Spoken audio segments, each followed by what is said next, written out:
Hello students. So we are going to understand about speed. Okay. So this is a very general word that we have been using since our childhood, but we are going to get mathematical and we are going to see how exactly can you calculate the speed if two important quantities are given to you. That is, if some distance is given to you and the amount of time taken to cover that distance. If these two quantities are given to you, you can easily calculate the speed of any object. Okay. So let's see. Now, different objects, they may take different amount of time to cover a given distance. Very simple example. For example, let's say from this point to that point, I take very slow amount of time. All right, I'm moving at a very slow pace. Okay, so this is one thing. Now, to cover the same amount of distance, I can take very short amount of time. All right, I may just take two huge steps, and I'll directly reach from this point to this point. Or I may move really slowly. Okay. Each time I covered some distance, right? But I took different amount of time. All right. So therefore, I can say that sometimes I may move really fast or sometimes I may move really slow. Okay. So here this is also a relative and general term. I'm not talking in numbers yet. Okay. So the distance traveled by any object in unit time is known as the speed of that object. In other words, the amount of distance covered by an object divided by the time is known as the speed of the object. So how do we relate to this? Let's see that it basically tells us that how fast or slow any object is moving. Let me give you an example. Here, if this is point A and this is point B, all right? Let's say that the distance between point A and point B is 10 meters. All right. Now, when some object goes from point A to point B, let's say it takes about 5 seconds to move, and that is some object P. Okay. So object P is taking 5 seconds to go from A to B, and object Q is taking 2 seconds to go from A to B. Now remember that in both the cases the amount of distance covered is the same, but time taken is different. Can you guess that which object out of P and Q has moved faster? Yes, object Q has moved faster. Remember that it has taken a lot less time as compared to object P, and it has moved really fast.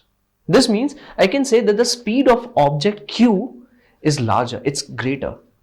And if I go to the numbers, that basically the amount of distance covered is 10 meter divided by the amount of time taken. So for Q, I can simply say that this is 10 by 2, which is now the speed is going to be 5. And if this was in meter and this is in second, so this is going to be 5 meter divided by second. All right. I'll go back to the units that how do we calculate that. But as of now, this is 5 meter per second. On the other hand, here this is 5 seconds. So look at this, the distance was still the same, but the time taken is 5 seconds. So this means 10 by 5, this is going to be 2 meter per second. So here you can see that the speed is less, and for Q, the speed was larger. Okay. So this means very simple thing is the speed is going to tell how fast or slow any object is moving. That means if the number of speed is higher, the object is moving fast. If that number is very less, the object is moving at a slow speed. The formula for average speed, okay, that is the total distance traveled divided by total time taken. Okay. Now we need to understand what I mean by this average speed. What is average speed? Why do we not say directly speed? Let me tell you the reason. Again, let's take point A and point B, and let's say that in this case now the object is moving from point A to point B continuously, right? So the amount of distance that it has taken is some, let's say once again 10 meter only, but the time that it has taken is 5 seconds. Okay. On the other hand, another object has taken the same path, all right, but it came from A to this point. Let's say this is point C, and now this object stopped here, all right. Although it stopped, but now the time is still running, right? Time keeps on increasing. So the object has stopped midway. It again starts to move and it again stops right here. The object then again starts to move and it stops here and eventually goes to point B. In this case, the amount of distance covered is still the same, but remember, the object took little breaks in the middle. So this means the amount of time taken is going to be much larger. So can I say that the average speed of this object is going to be less, right? Now remember, average speed is taken as the total distance. So that means the total distance is going to be the same, but the total time is going to be different because it is taking more amount of time to reach there. Another example can be from point A to point B. Let's say some object took 5 seconds of time to cover this much amount of distance, somewhat like this, alright, and the distance was, let's say, 20 meter. On the other hand, another object takes another distance somewhat like this, so its path is different, so that means its distance is also different, and the time that it takes is 10 seconds. The distance would be something different, let's say 30 seconds. Okay, so although from point A and B, two objects have taken different paths, so their distance is different, their time is also different. Okay, so for each of them, I will calculate the total distance traveled. Remember, this is the total distance like this, paths taken, and the total time taken. Okay, so it doesn't matter what exactly is the time from point A to point B, but remember, we need to take the total time that the object takes to go from point A to point B, and the total distance as well. That will give you the formula for average speed. Alright, in terms of letters, we simply write speed is basically written as V and distance is denoted by letter D. Sometimes it is also denoted by letter S. Alright, we'll learn that later. And time is obviously T. This means that the SI unit of distance is meter, SI unit of time is second. So this is going to be meter divided by second, that is meter per second. Alright, so the SI unit of speed is meter per second. You have to remember that. Alright, so if in any situation the distances and the time is given, let's say in kilometers, or maybe the time is given in hours or minutes, you have to convert that into SI unit so that you know what exactly is the speed in SI unit. Alright, another important thing is to calculate the speed of any object. Let's say I'm saying that the object is traveling at a 25 km per hour of speed. Alright, so you know that how much quantity of motion that object has, that basically, so you know that how much amount of speed that object has, right? I have not specified the direction yet. Alright, so as of now, speed does not come with direction. If I simply say that some object is moving with some X amount of speed, you will know that what exactly is the amount of how fast that object is moving. Okay, but as of now, direction is not yet being talked about. We will see later that what exactly happens that when I start to specify the direction of motion as well with the speed of the object. Okay, so as of now, keep in mind speed, the formula distance upon time, and the SI unit is meter per second. Right now we are going to understand about velocity. Okay, before this we learnt about the speed of any particle, which is if any object is moving from point A to point B, so the amount of distance that the object travels in the given time is speed. Alright, so to calculate the speed, what you do is basically calculate the total distance traveled and then you just divide that with the time taken by the object to move that much amount of distance. Alright, this means in this case, what exactly is different in the case of velocity? Here, speed of an object gives us the information of how fast or how slow anything is moving. Alright, so this means when we also specify the direction of motion, this means if an object is traveling, this is object A and it is traveling in this specific direction with a speed of 25 meter per second. And now I'm about to specify the direction, which is it is going towards the right hand side. So now I have the speed of the object, which is 25 meter per second, but now I also know the direction, which is right hand side in this perspective. This means that if I specify the direction of motion, the information becomes more comprehensive in this case. For example, if some person is standing right here, alright, let me give you a short example here. Let's say someone is standing right here, alright, and let us use the directions of north, east, south, west, alright, north, south, east, west, alright. So I'm going to use these references of the direction, and then here let's say that there is a car which is moving in this direction with the speed of 25, or let's say with the speed of 75 kilometer per hour. Alright, that is a good amount of speed for a car. On the other hand, there is this another vehicle which is moving in this direction with a speed of 100 kilometer per hour. Alright.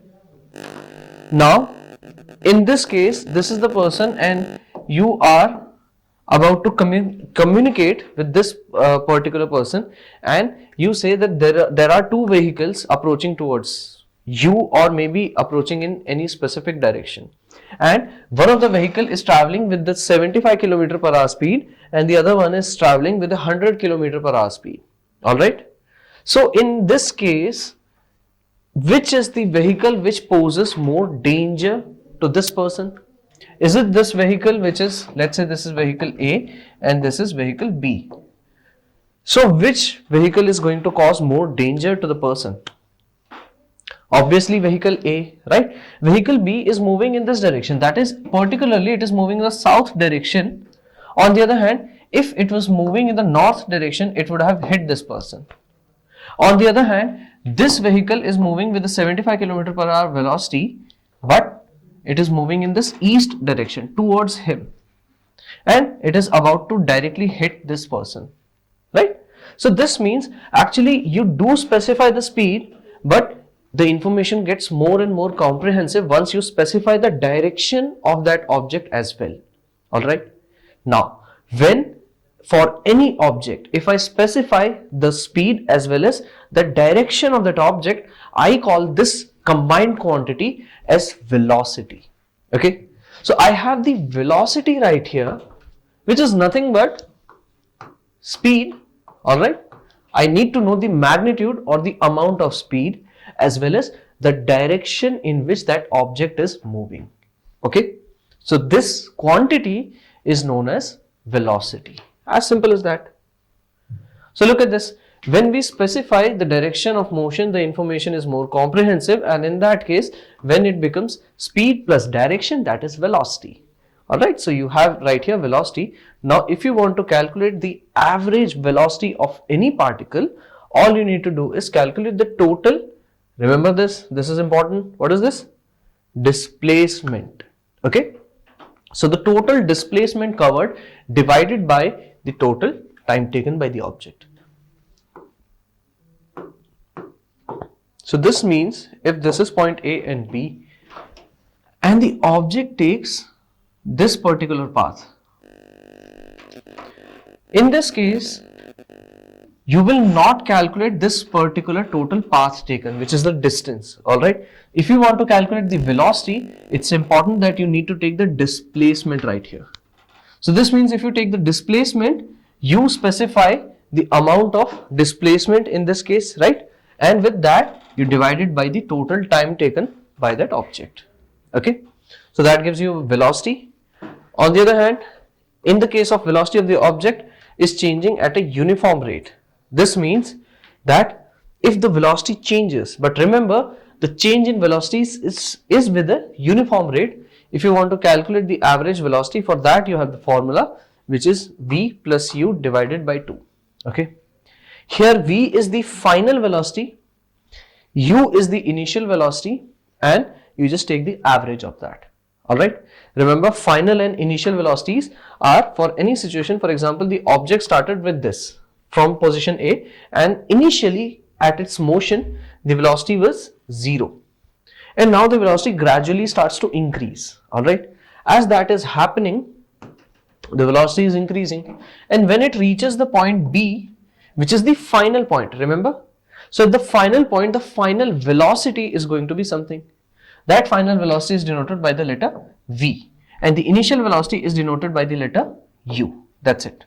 So in this case, if this increasing velocity was uniform, alright, in that case, the initial velocity plus final velocity divided by 2 will give you the average velocity across this motion from point A to point B. That's it. Alright. So remember, velocity is speed plus direction. If you specify the direction, the quantity becomes velocity. Thank you. So right now we are going to understand about scalars and vectors. Now see, we have already been knowing about different physical quantities. Alright. For example, there is temperature, there is mass. Alright, we know about force as well. So there are so many different physical quantities, and we know that how we can measure them. There are physical equipments as well developed by us so that we can measure them very easily. For example, we have thermometer, for which we can use to measure the temperature of any object, right? We have weighing scale so that we can measure the mass of any object. So there are these physical equipments as well. Now, there are some quantities which require a sense of direction as well to properly specify the meaning of that physical quantity. For example, let us consider the physical quantity known as force. Alright, remember that the force is measured in the SI units of Newton, denoted by capital letter N. Okay, now this force is only meaningful when you also specify the direction. For example, here there is a box which is kept right here, alright, and this is box A, and there is someone standing right here. Now, I want you to move this box upwards like this. So this means you have to apply the force in the upward direction. If you apply the force in this direction, the object's motion is going to be in some other direction, right? This means it is very important that for the physical quantity of force to make sense, I need to give you the direction also in which the force is being applied. Okay, so this is only one example, and before this we also learnt about velocity, right? Velocity is a physical quantity which also needs direction. Once you specify the speed, which is the magnitude, and you add direction to it, we get the new physical quantity which is velocity. Alright, now if you do not specify the direction, that would be speed. Okay, so here there are two different kinds of physical quantities if we distribute them in the sense of this magnitude and direction. Alright, the physical quantities which have magnitude as well as direction, those are called as vectors. Alright, and the physical quantities which only require magnitude to properly make their sense, that is scalar. Alright, now before I begin, can you pause the video and quickly write down some of the examples for scalars and some of the examples for vectors? Yes. So let us begin with the physical quantities that we have studied in this chapter up to this point. Okay. So basically we know that vector, in this case the physical quantity which can come is displacement, right? We also learned that velocity is also a vector quantity, right? On the other hand, for scalars, we know that distance is a scalar quantity. Alright, you do not require any sense of direction in this case. Okay, and speed is also a scalar quantity. Alright, can you name some other examples apart from the physical quantities that we have studied in this chapter? Okay, so as I said, vector, in this case I can say that the force is a vector quantity. Can you tell me temperature? Is temperature a vector or a scalar? Yes, temperature is a scalar. Alright, temperature does not have any sense of direction. If my temperature is 98.8 Fahrenheit, alright, there is no sense of direction that this amount of temperature is being directed in this specific direction. No. If the whole body's temperature is 98.8 or 98.9 degree Fahrenheit, whatever you like. Okay. So these are different physical quantities which can be classified as vectors as well as scalars. Thank you.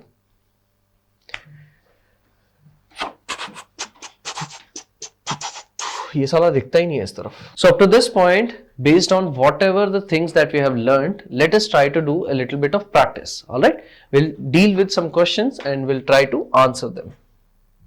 So here you can see that if a body is at rest, will that be uniform or non-uniform motion? Okay, for this you need to be clear with the definitions of uniform motion as well as non-uniform motion. Now, if any body is at rest, that means this object is right here. First of all, tell me, will the position of this object change or will it not change?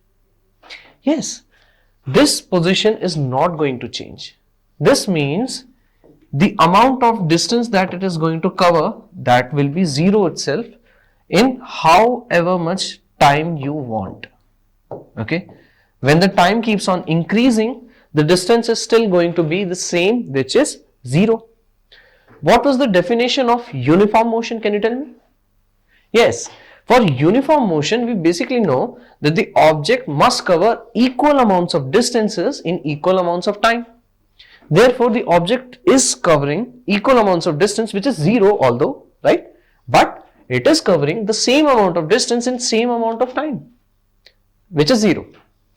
Okay, so even though an object is at rest, all right, we can say that the object is in uniform motion. The state of the motion of that object is going to be rest, but it's uniform motion. All right, let us move on to the next question. Here I have that what is the SI unit of velocity? We know that the SI unit of speed was meter per second. Remember that speed can be given by distance divided by time, alright, and distance was meter, time is second, so meter per second is the SI unit of speed. But for velocity, it is nothing but distance. Instead of distance, it was displacement upon time. Now tell me, displacement is again a type of distance itself, but there is a condition that distance needs to be the shortest. That was your straight line. But although it is nothing but distance, this means that its SI unit is also going to be meter per second. Okay, so the SI unit of velocity as well as for speed, it is the same, meter per second. Okay, what is the next question? What is the difference between velocity and speed? Okay, so it's very simple difference, which is velocity is a vector quantity in which you specify the magnitude of speed, which is basically speed, right? Plus you also specify the direction of motion. So when you specify the speed as well as direction of motion, that physical quantity is known as velocity. But when you do not specify the direction, only take into account the magnitude, that is called as speed of the object. Okay, so when you only take the magnitude of speed, that's basically speed, but if you specify direction, that's velocity. Last question, what does the odometer and speedometer of an automobile measure? Okay, so it's important that in this case, when you have been traveling on a vehicle, you can see that there are readings somewhat like this, alright, and when the vehicle accelerates, it increases its speed, this needle starts to go up, alright, and whenever the vehicle starts to go down, the needle will start to come downwards, alright. So there are these different objects or basically different quantities which are mentioned here. Right here you can see this is km divided by h, which is basically kilometer per hour. So basically the speedometer is going to give you the amount of speed of that object. Okay, so at that very instant, whatever is the speed of your vehicle, that speed is going to be reflected on this device which is known as the speedometer. Okay, and there is this another device which is right here. All right, on which you can see some numbers, and here km is written, which is basically kilometers. Alright, this is the device known as odometer. Alright, now odometer is a device which measures the total distance traveled by your vehicle.